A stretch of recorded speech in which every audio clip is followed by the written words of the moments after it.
KUED presents the Governor's Monthly News Conference, an exchange between Utah reporters and Governor Gary Herbert. This program was recorded earlier. Good morning. Good morning. Good morning, Governor. Here you have an opening statement. I do. Let me just begin by saying we're in the last 2 weeks of the legislative session. We have 11 days to go. And there's a lot of, weighty issues yet to be discussed and talked about. And I think the session, by and large, has been going fairly well. I know there's been a little bit of a concern about what happened to Healthy Utah yesterday. And so I'd just like to begin by talking about, I recognize people of goodwill on all sides of this issue have been engaged. The process has worked well in the Senate. They started out with a bill proposal we call Healthy Utah. Senator Shiozawa has had public comment, public hearings. He's heard the concerns and questions that people have, has made adjustments to the bill so that what was passed out yesterday from the Senate to the House was what we call Healthy Utah 2.0. Again, that's how the process works. You start with a baseline, you get comments, input, and you make changes and modifications to improve the bill so that people can, in fact, support it. Unfortunately, in the House side, they had a closed caucus last Thursday where they had discussion and debate on the original Healthy Utah bill without the modifications and improvements. Evidently have taken a position in opposition to that, which is like creating a straw man argument. What they need to debate is Healthy Utah 2.0, which now has been sent over to the House. The process is important. The process would include public comment, the opportunity for the public to weigh in, stakeholders to weigh in, pro and con. You go to a committee hearing to do that. Once that's done, you put it out on the floor for people to vote, to have an open and transparent debate, and vote it up, vote it down, but at least have an opportunity for the public to be involved. I know the Speaker has talked about we don't want to have political pageantry. Well, political pageantry is, I guess, a euphemism for the public's opportunity to come in and speak and talk to their elected officials and give input. Clearly, we know there's a lot of public support based on the polling, based on the fact that we have 75 different entities, business groups, most of the chambers of commerce, healthcare providers that have lined up in support of what we believe is a common sense approach to an alternative to Medicaid expansion. We would hope that common sense would prevail in the House and that there would be an opportunity for them to have honest and robust and open and transparent discussion and debate, getting public input, and then take a vote. That's how the process is supposed to work, and I think the public is served when the process works. The public is not served when the process, in fact, is short-circuited. Let me just conclude by saying I know there's some misunderstandings out there. I know that because of what I hear from individual legislators as they ask questions to me. And also, as we see in yesterday's Utah Policy Daily, the editorial from Speaker Hughes. It's clear as you read that editorial that he is talking about something else other than Healthy Utah 2.0 based on all the errors that are involved in his editorial. So let me just say a couple of things. One, there are no tax increases involved with Healthy Utah 2.0. That is a rumor that's out there, but it's not factual based on the legislation passed out of the Senate. It costs about $25 million. We'd use existing funds to do that, and it terminates in 2 years as a pilot program. We also have got an agreement with the Department of Health and on the federal level to, if we have needs to modify and improve, opportunities to copy other waivers that maybe come from other states down the road, that we can incorporate that.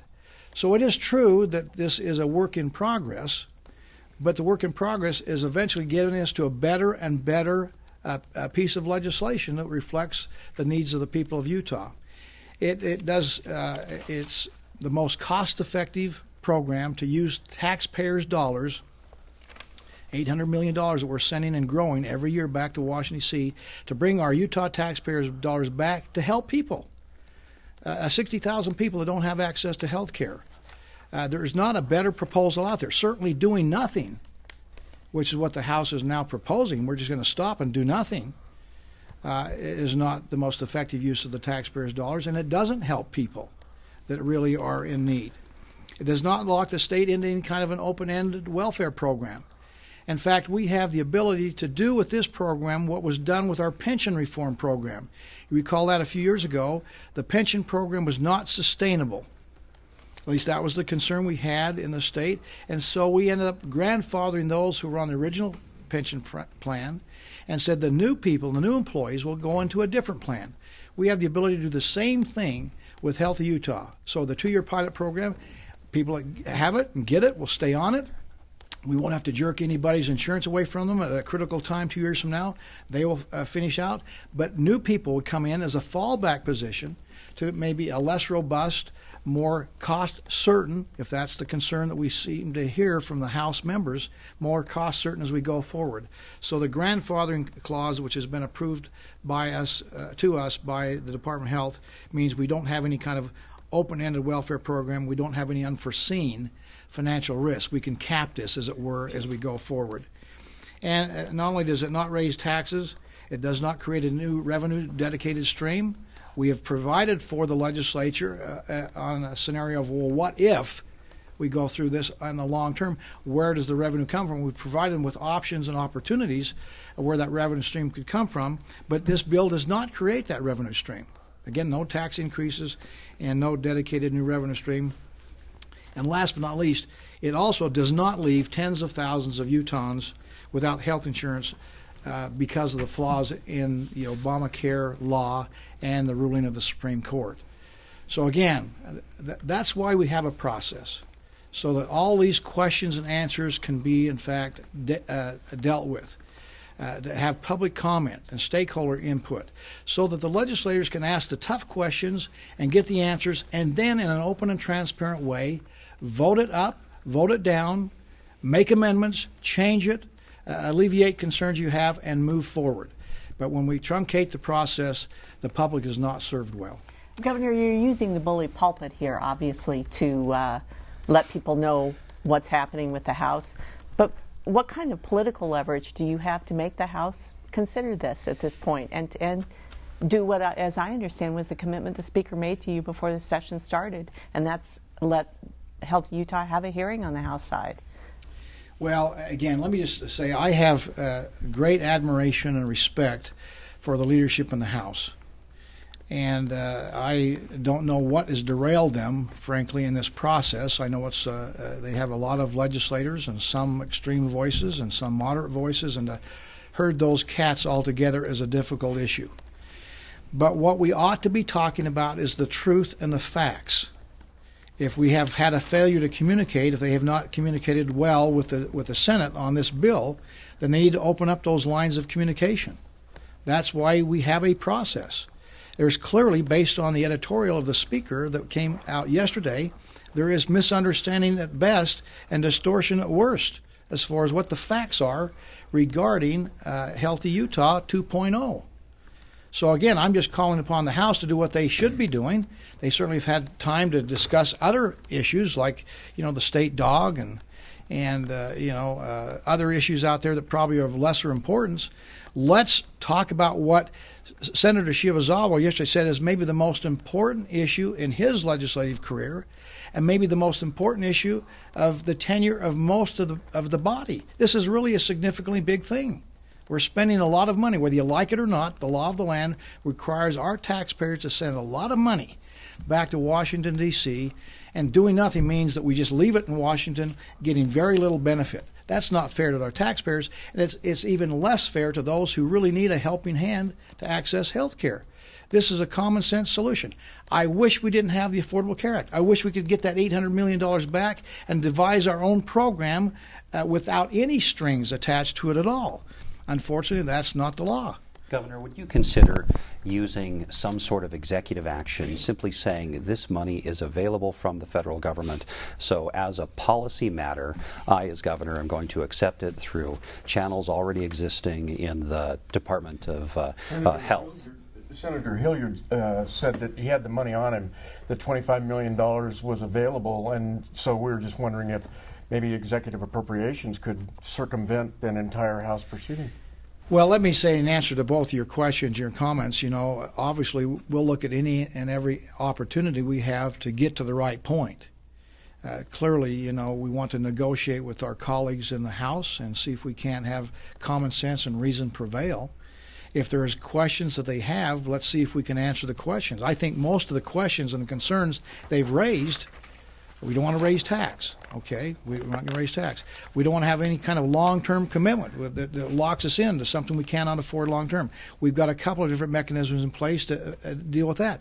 We want to be able to modify and improve it down the road. We don't want to be locked into something today that maybe can improve tomorrow. And it maybe can't be improved tomorrow, but that doesn't mean we don't start today.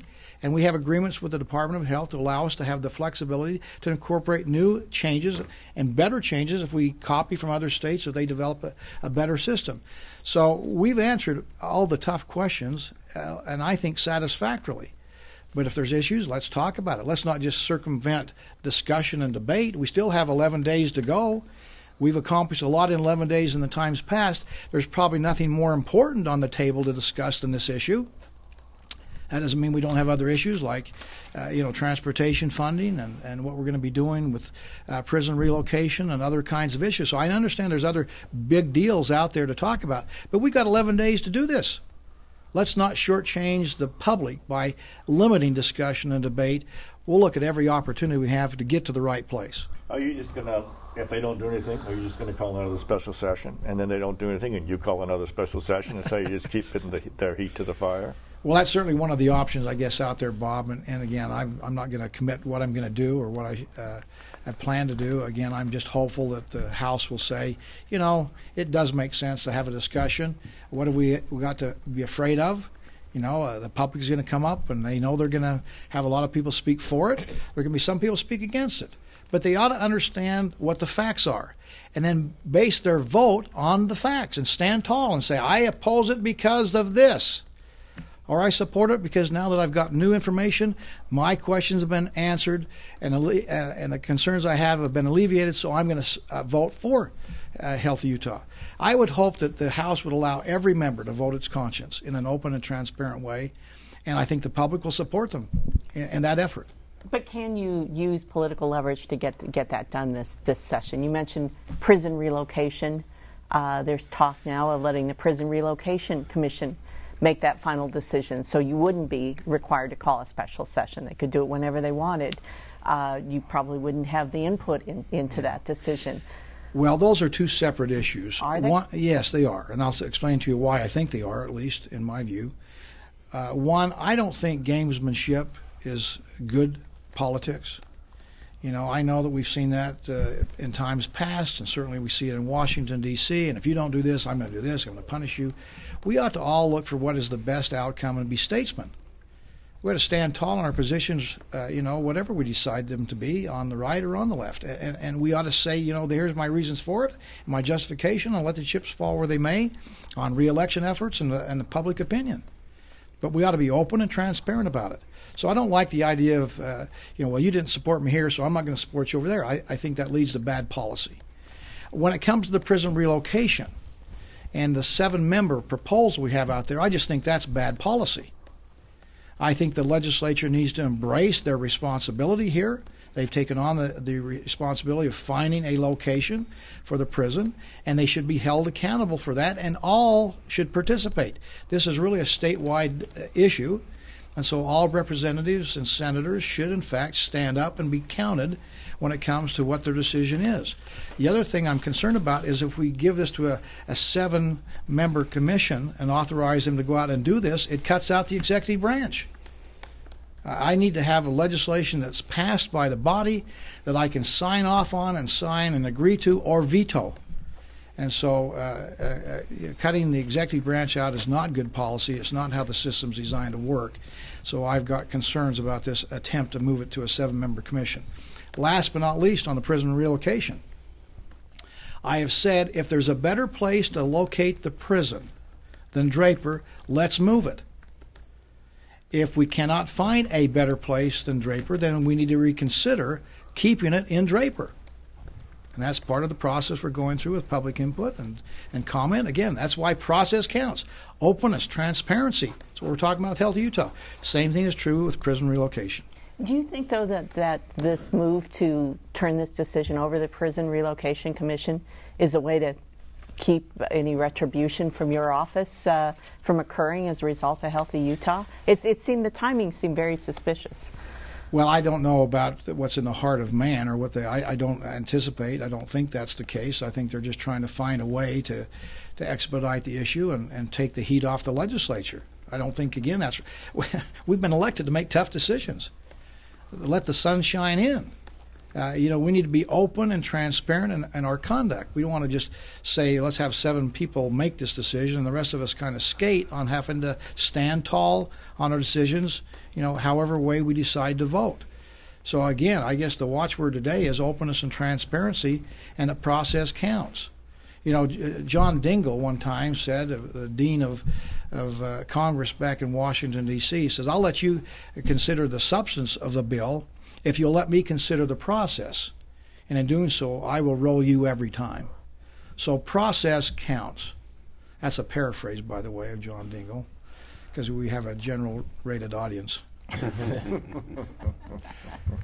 So one of the concerns that you've brought up, but I want you to elaborate on, if you would, is that this decision seems to have been made behind closed doors. It happened with the 63 Republican members of the House meeting in a closed caucus, and then deciding that the full House was not going to hear this. Healthy Utah. And again, that's really been out of character for the House. They've been very open in times past with their caucuses. And under the former Speaker, it was, let's let it vote. They didn't put pressure on people. They let the committees work as they're designed to work, and people vote their conscience. So this is a little bit out of character, and I don't know exactly why. Again, I have high regard for Speaker Hughes, and I think he's going to be a great speaker. But somehow they've got derailed here, and the unfortunate thing is in this closed-door session of caucus, they're debating the wrong bill. I mean, that's the thing that's really frustrating is we don't want to support this bill, but the bill that came out of the Senate, Healthy Utah 2.0, is a different bill. It's answered many of the questions that they asked and were concerned about in their closed caucus. Again, that's why we have a process. Because bills get changed, they get amended, they do reflect the will of the people, and they get improved. And now it comes over to the House, and they should go through the same process that the Senate did. And maybe there'll be some questions answered, and minds changed, and opportunities presented. Who knows? We don't know. But we ought to at least go through the process and find out. So if I could go back to the prison relocation, the 7-member commission, is that something then that you would veto if it came to your desk? Well, we don't use the veto word all the time, but it's certainly something that I would have very troubling if we're going to try to put all that pressure of making a decision on 7 members, eliminate the rest of the body in the House and the Senate from that discussion, and at the same time cut out the executive branch. That isn't the way the process is supposed to work. And certainly if I don't have the ability to, in fact, sign on to a bill or veto a bill, that would cause me some consternation and would probably lead to a veto. And if we could go back to what you said about maybe not moving the prison from Draper, lawmakers did pass a resolution last year saying that they supported a move, but they've spent a year trying to find a location and are having trouble finding one where there's any community support.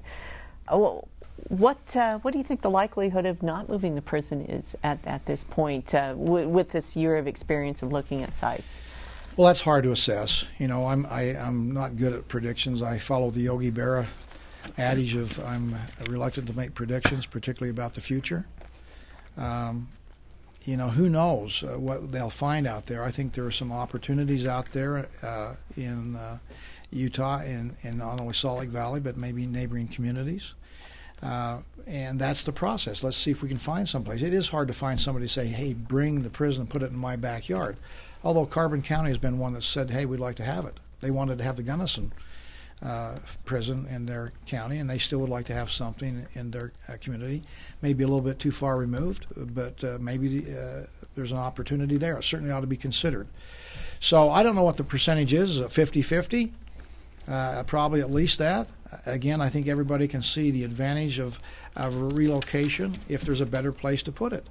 The thing that ought to drive us is not just the real estate there in Draper that can be developed and I think has a significant economic upside. It is we need a new prison to have better programming and rehabilitation of our inmates. It's not just a matter of warehousing prisoners, it's a matter of also rehabilitating those and putting them back into society as a productive member. Governor. So that, again, that's what should drive it, and I'm hopeful that that's in fact the case. But if we can't find a better place in Draper, then Draper's the place. A lot of people would say there's plenty of land on the Draper prison site to build that new prison that you mentioned, to provide better programming. And maybe that option. Some of the legislators have actually proposed state. that. I've heard that, and I think that's a legitimate intellectual position to take. So again, I think there are people on many different sides of this, and we'll have to see how this plays out. And again, I come back to my first statement. If there's a better place than Draper to have the prison, let's locate it there. If there's not, let's keep it there. Governor, what are your thoughts on the medical marijuana bill that was introduced this week? You know, we've had this discussion a little bit last year when we passed the cannabis oil bill, and I think this is in many ways somewhat similar. I believe that as a controlled substance, you know, there's abilities for us to in fact have medications out there that's given to the public. Generally, those medications will come with FDA approval, and there's some kind of standardization on what the amounts are, the doses, and the impact it's going to have generally on the public. So I'm a little concerned about just self-medication and how we self-medicate on a substance that is not controlled. And so if we want to have medical marijuana, in whatever form that ends up being, it certainly has to have the science behind it. It has to have the dispensing where real doctors, not just Dr. Feelgood, you know, out there is dispensing the medication in a controlled way. For medicine, there's probably some uses of at least the cannabis oil and some of the derivatives of marijuana. I'm concerned about it leading to, as we've seen in particular California, where it's so loosely administered on the as a medical drug, that it became a recreational drug. Anybody could get it, and people in California have told me, hey, you know, if you had the hiccups, you could get some marijuana. You could claim I've got a sinus congestion, you got medical marijuana. That's a concern that I would have. So I think it's a good debate. We passed cannabis oil last year. There may be some form or fashion that it could pass this year as a medicine, as a controlled substance administered by real doctors. On that point, though, Governor, Senator Madsen's bill works through mechanisms that are attended by the tax commission rather than last year's bill that was essentially authorized 50 users this year and since July to be coming from the Department of Health's authority. So does that play into your concern about what this could morph into, in your words? Yeah, I'm concerned about the unintended consequences, and I've met with Governor Hickenlooper and talked about this issue on a number of occasions, and what he's counseled me and other governors is be cautious, be careful, be methodical, don't rush into this. He said, meaning Governor Hickenlooper, and most every elected official in Colorado was opposed to recreational use of marijuana. And now we've got it. We're going to watch it play out and see what's going to happen. They've already have some concerns in certain areas, but they told us as governors, be careful what you do when it comes to marijuana. Let us be the experiment, and then you can learn from us over the next few years. So I don't want to rush into anything that would lead us to recreational marijuana, and that would be my concern. For medicinal purposes, again, with cannabis oil, the Department of Health was kind of the control. Who is eligible for that? You have to go through a process. We say you're eligible. We don't produce it. You have to go someplace else to buy it, either online or go to Colorado or California. But I think we're going to be careful about this, and I don't think there's any rush. We want to make sure we have good science and good control. What's going to happen with education funding, with the different numbers that the legislature came out with? Are they going to come towards your numbers? Do you have any idea? Well, I think there'll be a generous investment into education. It's my number one budget priority. That's because my number one focus is on economic growth. And you cannot have continued long-term sustained economic growth, at least as we're capable of doing, unless you have an educated workforce. So those skills necessary to compete in the global marketplace are really essential to a healthy economy. I've asked for $503 million. That's a large increase, the largest increase in 25 years. I think it's warranted. We've underfunded in some ways education over years as we come out of the recession. We have an opportunity because of good, diligent work on our part and the legislators' part to have an ability to reward education. The good news is we had $636 million when we did consensus numbers when I proposed my budget. The even better news is we've had an additional $100 million added to that money with the consensus numbers here just a couple of weeks ago. So we have money. I know we have demands and needs outside of education, but there's no reason why we cannot be generous to education, and I expect the legislature will be so. Governor, we only have about a minute left. I was hoping you could tell me how you reacted to the news of Senator Bennett's recent diagnosis. Well, that was a sad announcement for me. I've known Senator Bob Bennett for the beginning of his political career. I was a county commissioner. I always enjoyed hearing Senator Bennett speak. He was kind of a professorial in his approach. He always tried to teach us a little something about history or about our constitutional republic and what's taking place in Washington. I enjoyed listening to him speak, and I think he did a lot of great things in the Senate. Successful businessman. So my heart goes out. We all have been touched, in some way or another with cancer, either ourselves, our family members, or friends, and so we understand the challenge he's going through. Bob's a fighter, and I expect that with good treatment he'll beat this issue, and we wish him well and his family. Governor, thank you very much for joining us today. I appreciate the time. Thank you, Eric. This has been the Governor's Monthly News Conference. An archive of transcripts, video, and audio is available online. Please visit KUED.org. Thanks for joining us.